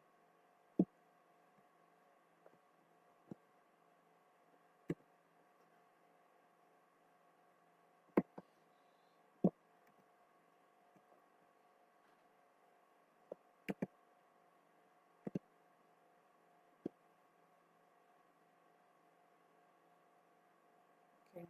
So we have our Vault factory this time around. Vault factory, and then we have, instead of token, we have the Vault. It's not the ERC20 we are deploying now, we are deploying the GoalVault. Alright. So as we're deploying it as this.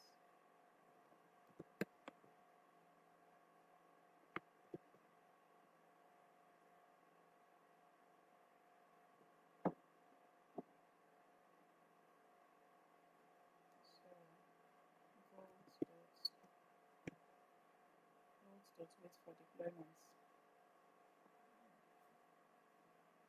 What's the error? Test and plenty errors. Seriously, I don't have the strength.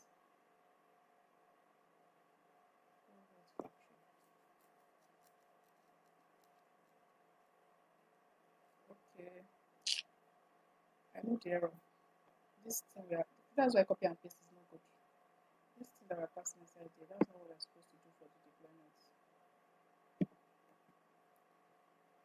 What are we deploying this time around? We are just deploying the GoalVault. Okay? So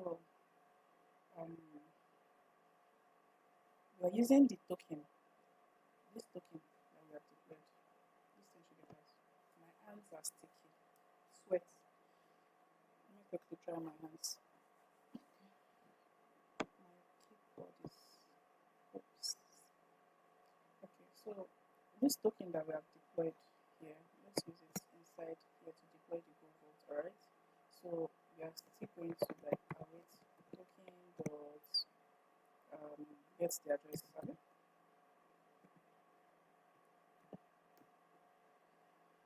This should work. Let's see. Let's see what we've written. This is our copy and paste. Let's confirm it. Token factory dot deploy. No, it's supposed to be this. Alright. Thank you. Okay. Let me confirm. We have the votes. Votes. We are awaiting the vote deployment because the address on this, and then we await the votes. Okay. Then let's okay, so we've done this too. Let me put it together so that you can stay with me. Stay with me, alright? Writing tests is not easy. I know that it will be a little bit overwhelming, but just stay with me. Let me run through it again. We deployed the token. That's what we basically did in these 3 lines of code. We deployed the token, and then we used the token address to deploy the GoalVault. That's what we have done. Alright. So now what we want to do now is to fund the vault for use simulation. You know that we are calculating APY, and then we are giving the user a certain amount if they are on lock time, if they wait until they are on lock time. But where is that money coming from? Alright. For this test, we are going to give the vault some money so that from the vault you can then settle yield and whatnot. Alright. So let's fund the vault. So await token dot transfer. Alright. Where are we? So we are going to pass in the amount that we are going to put in the vault, and then we are going to where are we transferring to? Remember, transfer function takes into parameters the two where we are transferring to, and then the amount we are transferring to. And this time around, we are transferring to the vault. Alright. So you get the vault address. Alright. You transfer to the vault, and then you pass in the amount that you want to pass in, and the amount is you convert it. Alright. So let's say we are passing in 1,000 tokens. We just await. We need to await this. Okay.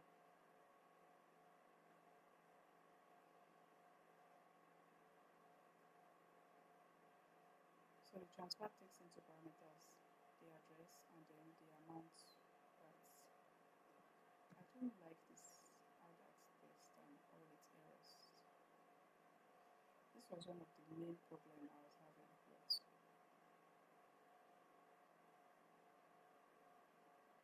Since the vote already has tokens now, let's give the users some tokens so that they will have something to play with in our test. So await token.transfer. This time around we are transferring to the user. So we get the user address, user.address, and then the how much we want to give the user. Deposit amount. Alright. Now I have something came to my mind just now. Okay. I know that you'll be wondering that we did not define address. Where is address coming from? But we did talk about user. This user. How that allows us to this test environment. It allows us to access all the properties that comes with this user. Alright. So all the properties that we have defined inside our GoalVault for the user, we are able to access all those properties. So we're able to get the address of the user. Okay. So that's basically it for our before each. So with this now, we can be able to write our test and use this before each inside our test. Remember, everything has to be inside the describe. I hope I'm still inside describe. Yeah. Okay. So since we have our before each, let's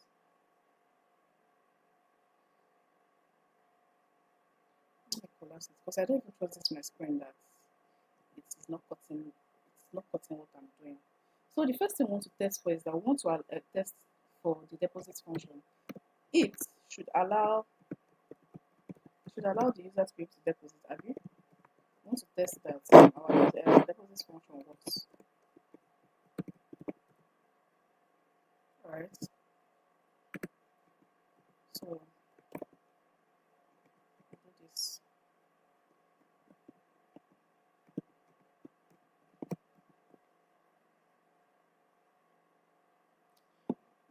I don't know. Let me run you through okay.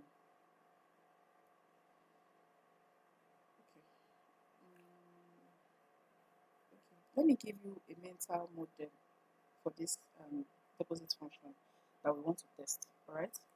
So if I take you back to the code, we are testing some lines of code in this deposit function to make sure that it works as we expect it to work. Alright. The first thing we want to do is we want to ask the blockchain what time it is. Maybe I should list this thing. I hope it will not take my time. It's supposed to take my time. Okay. We want to ask the blockchain what time it is. We want to pick. Okay, let me go to the code so that you can follow along with me. The GoalVault deposit function. Yes, this is what we are testing. This function is what we are testing. So now it said that the unlock time should be less than the lock dot timestamp. If not, it should revert invalid unlock time. How are we sure that this thing that works? So for us to know that this works, we have to test for it we have to ask the blockchain what time it is so that we can know if the time is less than or greater than. But if we don't know the time, we are not going to know. Alright? So we are going to check for what time it is, and then we are going to check for the present we're going to pick a future unlock time because we are simulating now. We are impersonating the user. Alright. So we are going to pick an unlock time. We're going to ask the blockchain what time is it so that we will know if that time is less than the unlock time, and then we're going to give permission to the vault. Alright, to be able to make the deposit. Do you get? You know now that this transfer from function, it requires permission. It requires approval. You cannot just move money like that. So as we are testing, we are going to test for this thing. We are going to also test to make sure that this thing that we have done here is correct. Alright, we are going to give approval to the vote. Then the user is going to deposit. Then we are going to check the contract storage, and then we are going to confirm that the deposit is actually done. Alright, we are going to confirm that this is actually the state change actually occurred. Okay, so let's go back to our test. So these are the things we're going to test for.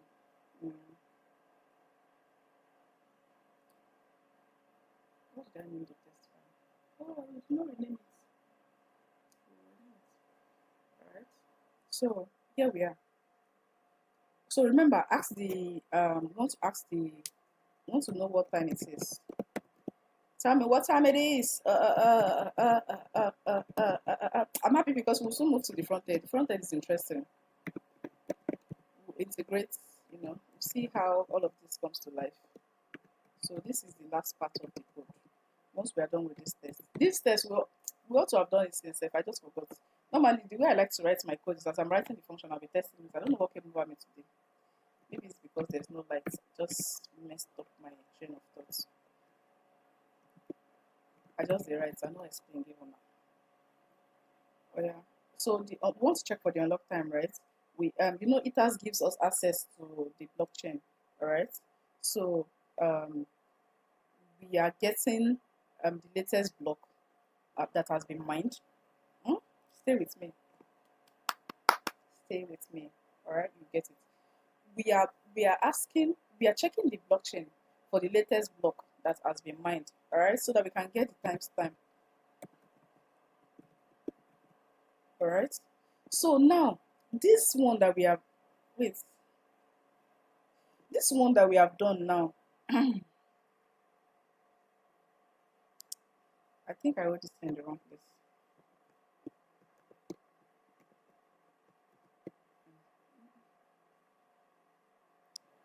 Control Z. Await eaters does providers get latest does timestamp.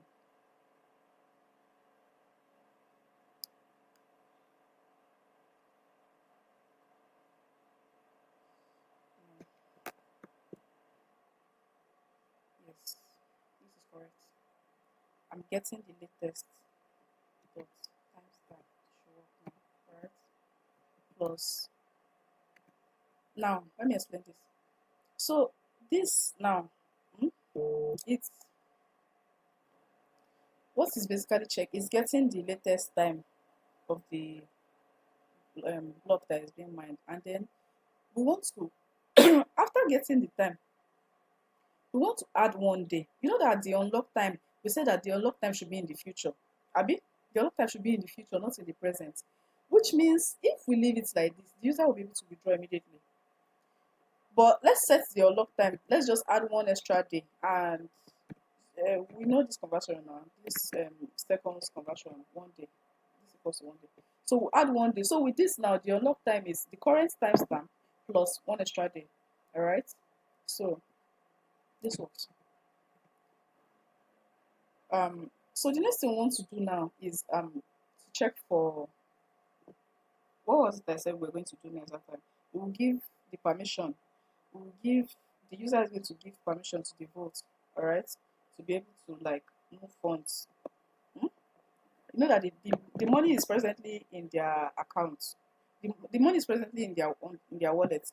So you are giving permission to the vote to move the funds from your wallet to the vote, all right. So to do that, we are going to do this.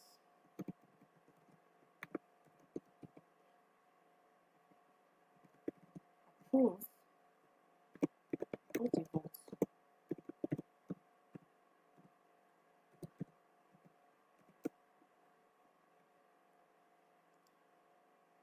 Approve the vote to approve takes the address and then the amount. That our deposit amount. Let's use it. Okay. Alright. So basically this is it. And then the next thing we want to check for is we want to check for we want to check for the user's deposit, alright, to the vote.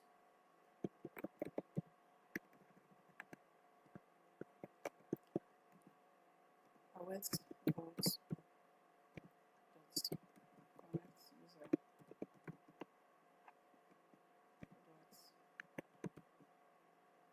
deposit the amount and unlock them. I hope you are still following me.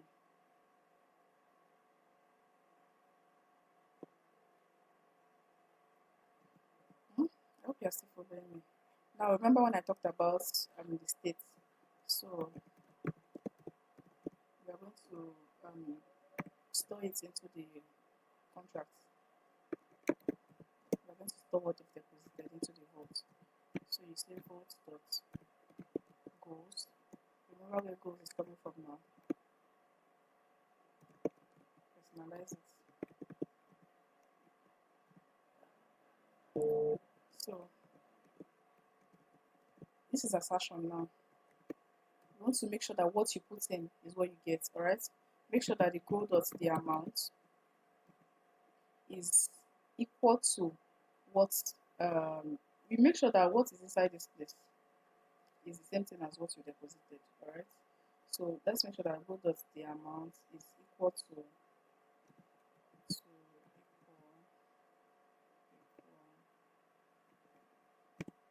is equals to what was actually deposited, alright? Okay, so yeah, let's test.